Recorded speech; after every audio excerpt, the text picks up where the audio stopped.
Live from the Bardo, it's another episode of the Flaubert Report. All the news you never heard before.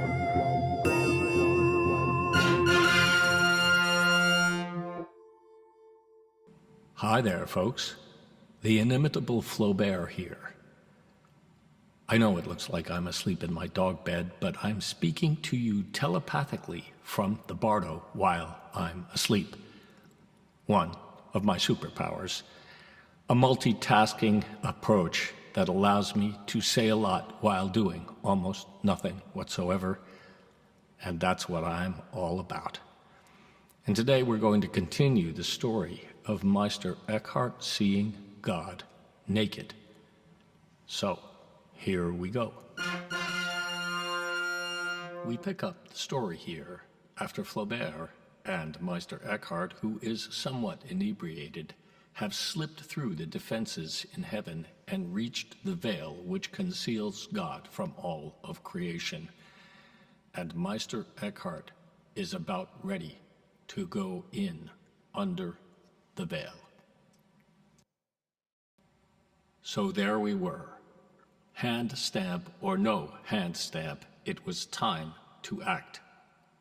"I'm going in," said Meister Eckhart. "Keep an eye on me."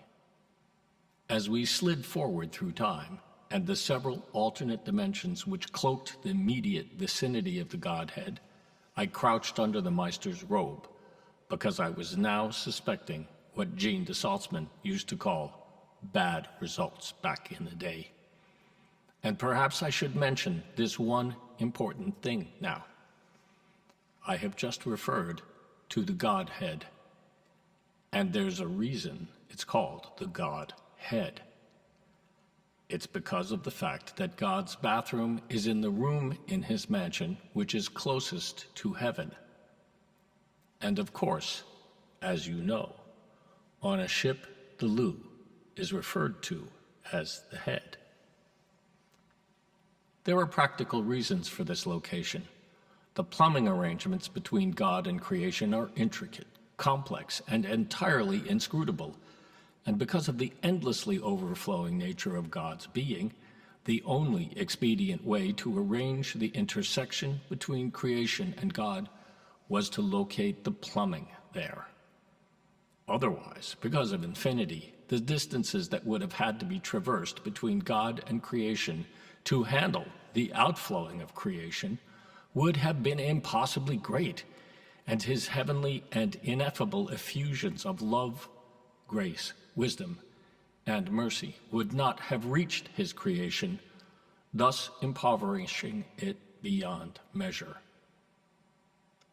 In fact, creation could not even have been accomplished without this arrangement, and once the plumbing was in, moving it ever again was way too complicated. Now, I know some of you wise-asses have already defaulted to the usual bathroom humor the moment you heard about this arrangement, and are already snickering and thinking of toilets and excrement and whatnot. Shame, shame, shame.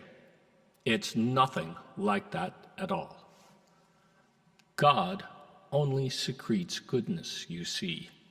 There is no waste material in his being as there is in created creatures. Duh, I bark at thee, and yet I feel obliged to explain it, lest thee pop off to thy pals and start telling them that the world is going to shit because, well, you know. That is not true.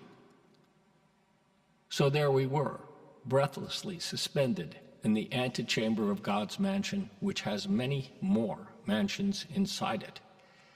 It's kind of a Russian doll's affair, like you open a door and you see a whole other mansion behind it instead of an ordinary room. A hall of illusions, that is. And it's even worse at the